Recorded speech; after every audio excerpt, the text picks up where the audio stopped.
খাও সুলতান। এত ছোট গরু বেচতে পারবেন? ব্যস্ত তো হইবই, তাহলে সাদের কাজটা কেমনি শেষ করবো? আরো খাবি?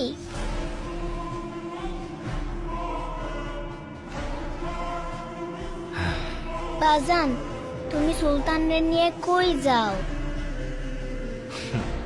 তোমার জন্যে ঈদের জামা আনতে শহরে যাই। সত্যি তো? আমার জন্য লাল জামা নিয়ে আইবা। আজ জামা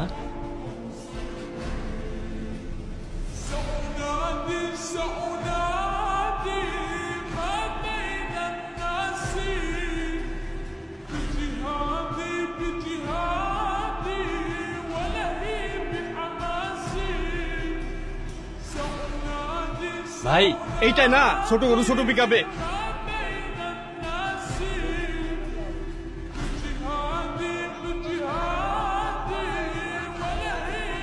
জি না গরু নাম রাখছে সুলতান।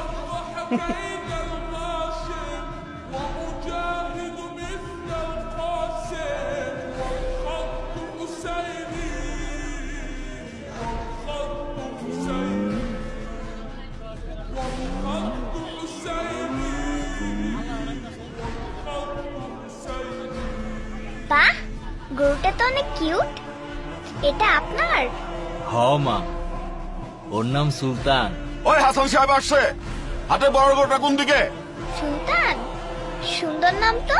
হাটের সবচেয়ে বড় গরুটা হাসান সাহেবের হওয়া চাই। ভাই ওইটাই বড় গরু। ও এটাই, তাহলে এটাই নেব। হ্যাঁ দেখো। কিচ্ছু করবো না ধরো। হাই সুলতান। সাবধানে বাবা, হ্যাঁ? এবার আমরা সুলতানকেই নিব।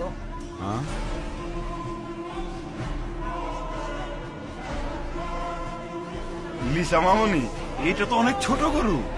বাবা, কোরবানির পশু কি সবচেয়ে বড়ই হতে হয়? ছোট বড় তো বিষয় না, পছন্দের পশু কোরবানি দেওয়াই তো আসল কোরবানি, তাই না? হ্যাঁ তাই তো মামুনি। এত ছোট গরু নিয়ে মহল্লায় ঢুকলে পরে মান ইজ্জত কিছুই থাকবো না। বস ওইদিকে। থামো চান মিয়া। আমার মেয়ের মুখের হাসিটা দেখেছো?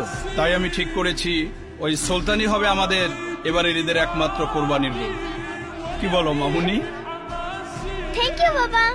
থ্যাংক ইউ মামুনি। হ্যাঁ দাও।